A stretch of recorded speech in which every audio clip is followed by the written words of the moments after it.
നിങ്ങൾ സ്റ്റേ ചെയ്ത ഹോട്ടലിൽ ഒരു മർഡർ നടന്നു.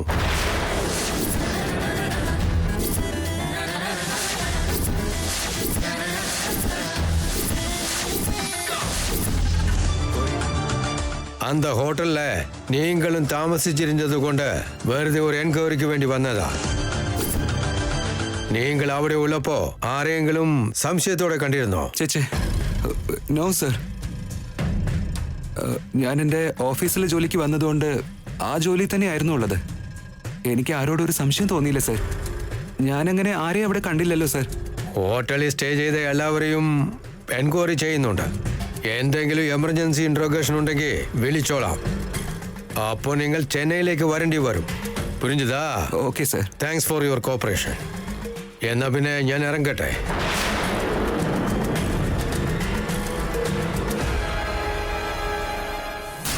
ഈശ്വര, എന്റെ കല്യാണക്കാരി ഇവരെങ്ങാനും അറിഞ്ഞോന്നാ ഞാൻ കരുതിയത്. Thank God.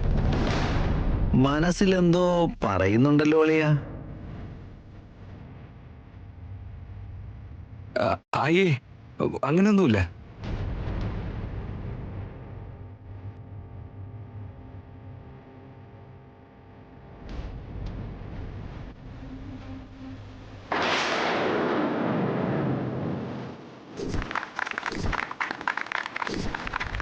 ഈ ബാച്ചില് ആ പെണ്ണില്ലല്ലോ.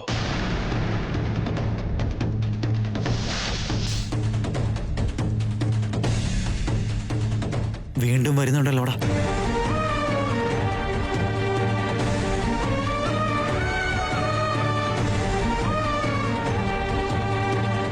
தம்பி, உன் ஃபேமிலியில எல்லாரும் உண்டு. ஆமா, உன் பொண்டாட்டி எங்க?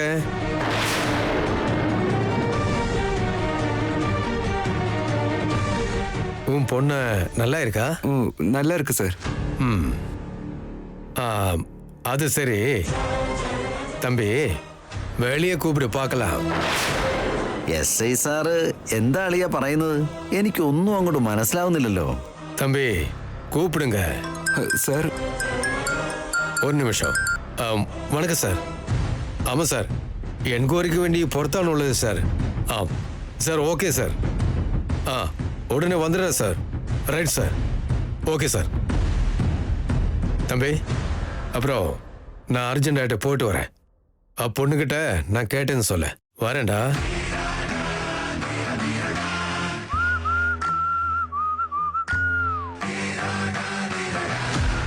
ഇപ്പൊ ശ്രീകർ ചെന്നൈ കിടന്ന് കുറച്ച് കറങ്ങുന്നുണ്ടല്ലോ. അവൻ തമിഴ് പഠിച്ച പോലെയുണ്ട്. അല്ല, തമിഴിൽ അയാൾ എന്തോ ചോദിച്ചല്ലോ അളിയ. അളിയ, അത്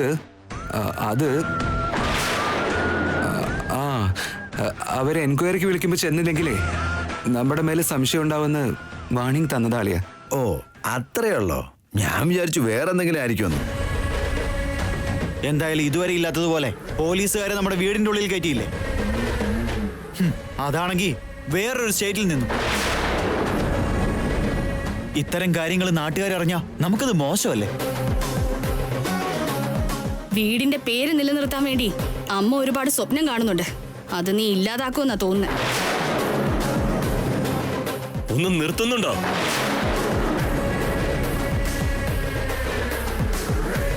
എന്ത് കാര്യം വന്നാലും ശ്രീകരനെ സംശയിക്കുന്നത് ഒരു ശീലമായിട്ടുണ്ട്.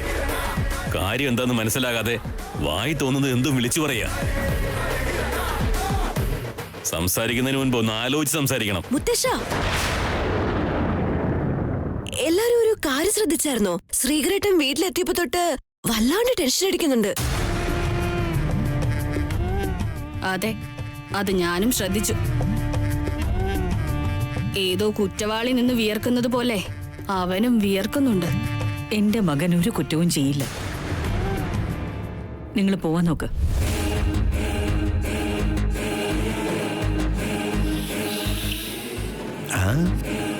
അളിയ, ഏതോ ഒരു പുതിയ പെർഫ്യൂമിന്റെ മണം വരുന്നുണ്ടല്ലോ. ഈ കല്യാണ ചെക്കന്മാരുടെ മണം ഉണ്ടല്ലോ. പാറയാളിയാ, ആളിയം പാറ. പൃഥ്വിരാജേ, നിർത്തിക്കോ. എല്ലാരും പോവാൻ നോക്ക്.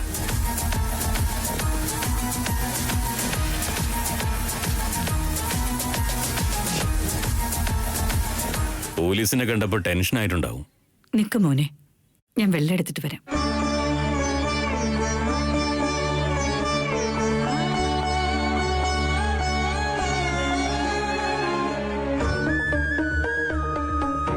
ആവനി നിക്ക്. എങ്ങോട്ടാ നീ? ഡ്രസ്സ് ചേഞ്ച് ചെയ്യാന്ന് കരുതി. എന്തിനാ? അവൻ എന്തായാലും ഇന്ന് വരൂന്ന് എനിക്ക് തോന്നുന്നേ. വരില്ല ചേച്ചി. കുറച്ചു നേരം നമുക്ക് കാത്തിരിക്കാം.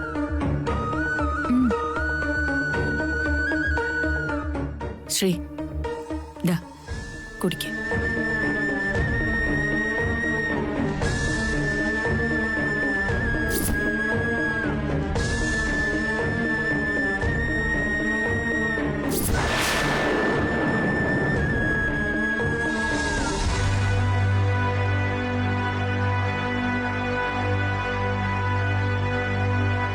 പാവം അവനെ എനിക്ക് വേണ്ടി കാത്തിരിക്കുന്നുണ്ടാവും. എങ്ങനെയെങ്കിലും ഇവിടുന്ന് പോവണം. നീ എന്താ ആലോചിക്കുന്നത്? എനിക്കിന്ന് പോകണോ അമ്മേ? എങ്ങോട്ട്? എന്റെ ഫ്രണ്ട്സ് എനിക്ക് വേണ്ടി അവിടെ കാത്തിരിക്കുക. നിന്നേ.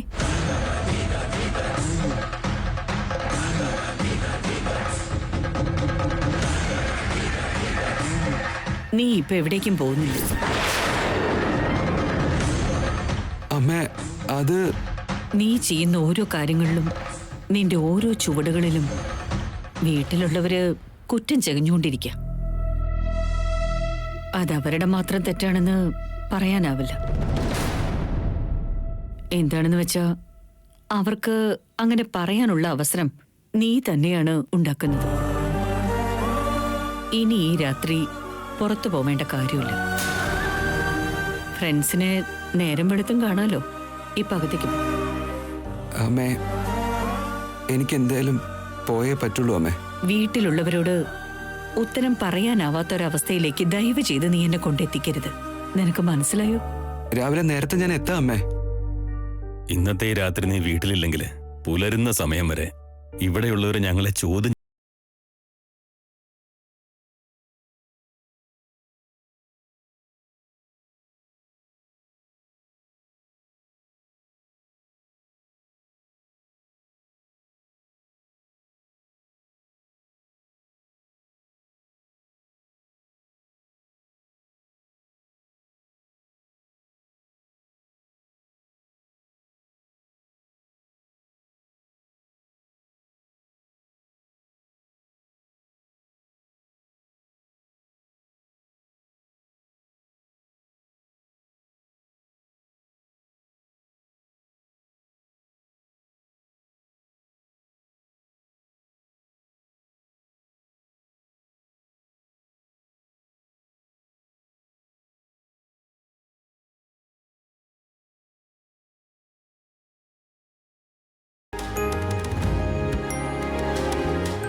പുറത്ത് ഏതോ വണ്ടി വന്നിട്ടുണ്ടെന്ന് തോന്നുന്നു. ഓട്ടോയോ അതോ കാറോ? അദ്ദേഹമാണെങ്കിലോ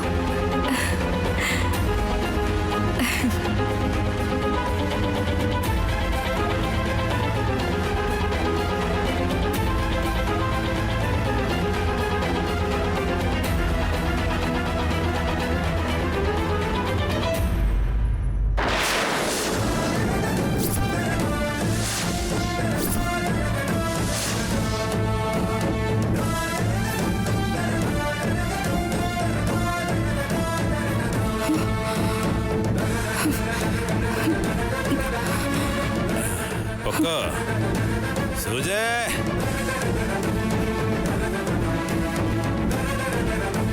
ആരാവനി? അളിയൻ. സുജേ എന്റെ ചക്കരെ. എടി സുജേ ഭാര്യേ, കഥക് തുറക്കടി. തുറക്കാൻ. ചേച്ചി ഇനി എന്ത് ചെയ്യും ചേച്ചി? എടി സുജേ. 3 ദിവസത്തേക്ക് ഇനി വരില്ല എന്ന് പറഞ്ഞിട്ട് ജോലിക്ക് പോയ ആള് ഇത്രയും പെട്ടെന്ന് വരുമെന്ന് ഞാൻ കരുതിയില്ല. ചേച്ചി ഇനി നമ്മൾ എന്ത് ചെയ്യും ചേച്ചി? ഇപ്പൊ നിന്നെ എങ്ങാനും കണ്ടു കഴിഞ്ഞാ ഉടനെ തന്നെ സുരേന്ദ്രനെ വിളിച്ച് പറയും. അവനി നീങ്ങ വാ.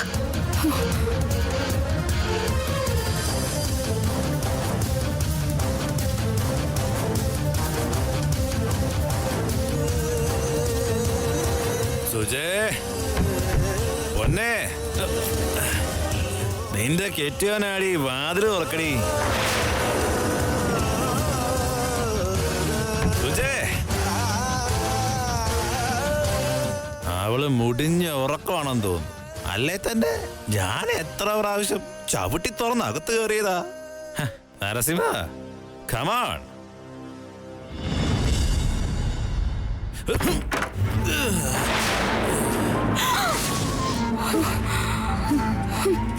എടി സുജേ എവിടെയാടി നീ?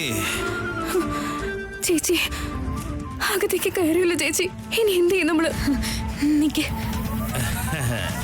എടി ചക്കരേ, നിന്റെ കെട്ടിയോൻ വന്നടി. സർപ്രൈസ്.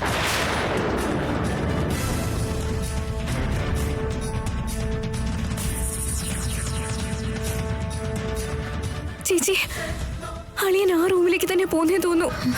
കട്ടില് മൊത്തം ഡെക്കറേറ്റ് ചെയ്തിരിക്കുക. അത് കണ്ട് എന്തെങ്കിലും സംശയം തോന്നിയ നമ്മൾ എന്ത് ഉത്തരം കൊടുക്കും ചേച്ചി?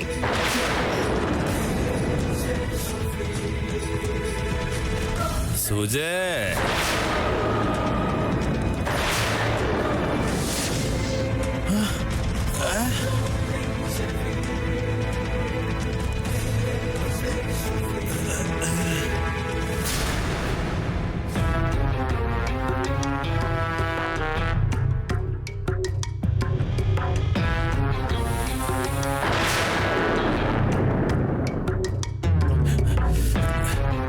ഞാൻ വീട്ടിലില്ലാത്തപ്പോ ഈ സെറ്റപ്പ് ഒക്കെ എന്തിനാ? ഈ സെറ്റപ്പ് ഞാൻ എന്റെ ആദ്യരാത്രി കണ്ടിട്ടുണ്ടല്ലോ. പിന്നെ ഇപ്പോഴാ കാണുന്നേ. ഈ വീട്ടില് എന്തൊക്കെയാ നടക്കുന്നുണ്ട്? സുജാത, സുജാതേ, എടീ സുജാതേ. ഏയ് സുജാതേ, നീ എവിടെയാടി? കുടിച്ചത് മൊത്തം ഇറങ്ങിപ്പോയി. സുജാതേ എവിടെയാടി? ചേച്ചി നിന്നെ കുറിച്ച് ഞാൻ ഇത്ര പ്രതീക്ഷിച്ചില്ല. ഞാനില്ലാത്തപ്പോ ഫസ്റ്റ് നൈറ്റ് സെറ്റപ്പ് ആണോടി? നിന്നെ ഇന്ന് ഞാൻ വെട്ടി നുറുക്കോടി.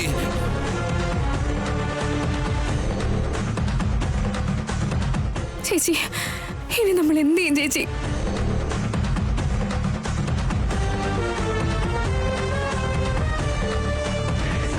ഞാനിപ്പോ വരാം. നീ ഇവിടെ തന്നെ നിൽക്കും മോളെ.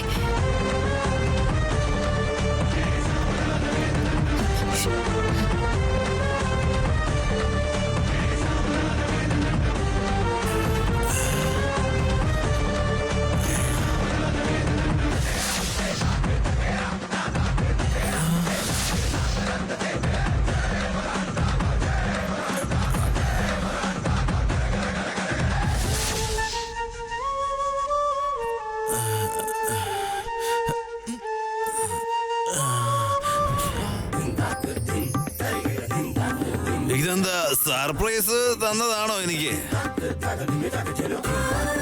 ഈ പൂക്കൾ എന്തിനാ? ഈ സാരി എന്തിനാ? കയ്യിലെ പാൽ ഗ്ലാസ് എന്തിനാ? ഫസ്റ്റ് നൈറ്റ് സെറ്റപ്പ് എന്തിനാ? മിണ്ടാതിരുന്നാൽ എനിക്ക് പലതും തോന്നും. അതുകൊണ്ട് മര്യാദയ്ക്ക് സംസാരിക്കടി. നിങ്ങൾ ഇന്ന് എന്തായാലും വരുമെന്ന് എനിക്ക് അറിയായിരുന്നു ചേട്ടാ. ഞാൻ വരുന്ന കാര്യം അറിഞ്ഞതിന് അത്രയും വലിയ ഡെക്കറേഷൻ എന്തിനാ? ഞാനെന്താ നിന്നെ ഇന്നലെ കെട്ടിയതാ?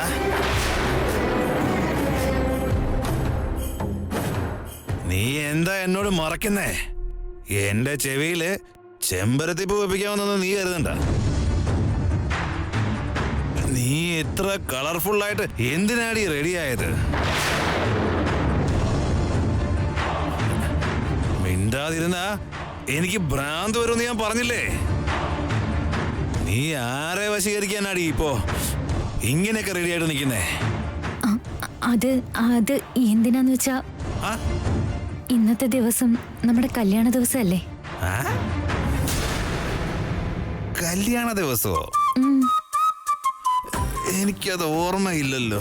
നിങ്ങളല്ലെങ്കിൽ ഇതൊന്നും ഓർത്തു വെക്കാറില്ലല്ലോ. അങ്ങനെയാണെങ്കിൽ നീ എന്നെ ഫോൺ ചെയ്ത് വിളിക്കല്ലേ സാധാരണ ചെയ്യേണ്ടത്?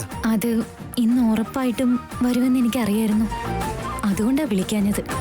ഞാൻ ബിഗ് സീറോ ആണെങ്കിലും എന്നോട് നിനക്കുള്ള സ്നേഹം ഇനിയും തീർന്നിട്ടില്ലേടി. Thank you ചക്കരേ. ഇനി ലേറ്റ് ആവണ്ട, റൂമിലേക്ക് പോവാ. വാ.